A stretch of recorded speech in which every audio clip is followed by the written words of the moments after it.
Bonjour à toutes et à tous. Alors, petite vidéo filmée rapidement à l'arrache à l'iPhone. Il n'y aura pas de montage, pas d'intro, pas de quoi que ce soit. Tout simplement parce qu'il n'y a pas la nécessité, je trouve, de vraiment faire un gros montage pour le contenu que je vais proposer dans cette vidéo. Tout simplement, en fait, aujourd'hui, je vais vous présenter ma dernière acquisition, cette valise que beaucoup auront reconnue, puisqu'on est sur une valise, on va dire, un peu type Pelican Case. Ce n'est pas une Pelican Case, pour la simple bonne raison, c'est qu'un modèle similaire chez Pelican, c'est plusieurs centaines, voire un bon millier d'euros, selon les modèles. Néanmoins, pour avoir déjà vu de très près du matos de chez Pelican Case, je peux vous dire que celle-ci est vraiment pas mal du tout. Donc on va en parler rapidement. Elle provient d'une armurerie, puisque je l'ai acheté à un tireur qui s'en servait en fait pour sa 308, mais elle n'était pas dimensionnée correctement, ça lui allait pas, donc il me l'a revendue. Et franchement, j'en suis très très content, puisque ça permet vraiment de stocker son matériel à l'abri de la poussière, de l'humidité, etc., de façon vraiment optimale.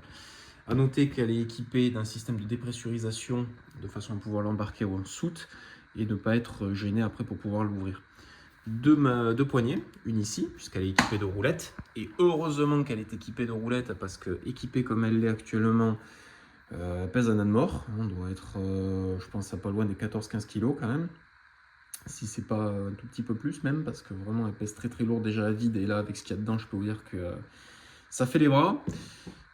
Une grosse poignée principale et des fixations un petit peu partout, voilà, pour des cadenas. Donc on va l'ouvrir. 4 systèmes de verrouillage. Et une fois qu'elle est ouverte, et bien à l'intérieur, vous retrouvez, comme chez Pelican Case, en fait, tout un système. Alors, c'est étanche, bien entendu, on peut le voir, il y a un joint tout autour. Et en fait, vous trouvez un système de mousse prédécoupé, donc des petits carrés, en fait, qu'il faut enlever à la forme, en fait, pour former, en fait, pour prendre, en fait, la forme, voilà, du matériel que vous allez mettre à l'intérieur.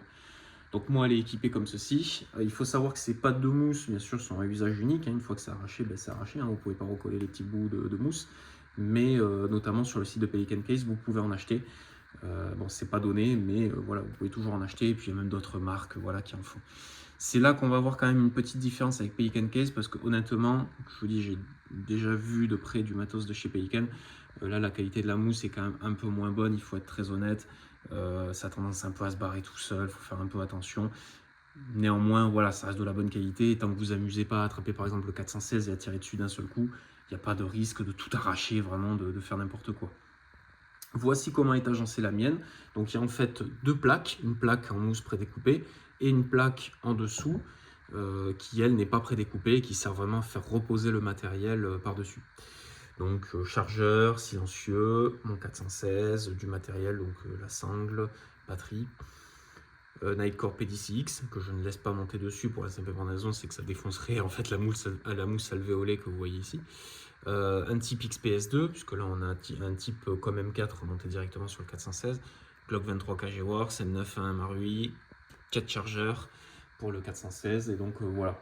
Voilà ce que ça donne. Moi j'aime beaucoup le rendu. C'est un côté pratique, c'est un côté rassurant aussi. Voilà, le fait de pouvoir stocker son matériel vraiment à l'abri comme ça, qu'il soit bien rangé, que tout soit vraiment bien à sa place, c'est quand même vachement cool. Et puis le prix n'est pas excessif, puisque sur cette valise, honnêtement, j'ai trouvé sur des armureries pour un prix variant entre 120 et 130 euros. Après, ça dépend aussi de la taille que vous voulez. Là, on est sur une taille un peu intermédiaire prévue pour petite carabine, fusil d'assaut, etc. Si tout de suite vous voulez vraiment du très grand, bon, il va falloir augmenter un petit peu votre budget. Mais ce que je veux dire, c'est que par rapport à du Pelican Case, voilà, ça reste un rapport qualité-prix quand même très intéressant. Et la qualité, ma foi, est somme toute très bonne, parce que, vous voyez, voilà, c'est bien fabriqué, il n'y a rien qui bouge. La seule chose, comme je dis, voilà, c'est vraiment la plaque de mousse prédécoupée qui aurait pu être un peu meilleure quand même, parce que au fur et à mesure qu'on bricole son truc, qu'on fait les formes qu'on veut, on se rend compte qu'il y a des petits morceaux de temps en temps qui ont tendance à se barrer. Donc il faut faire un petit peu attention quand même. Voilà.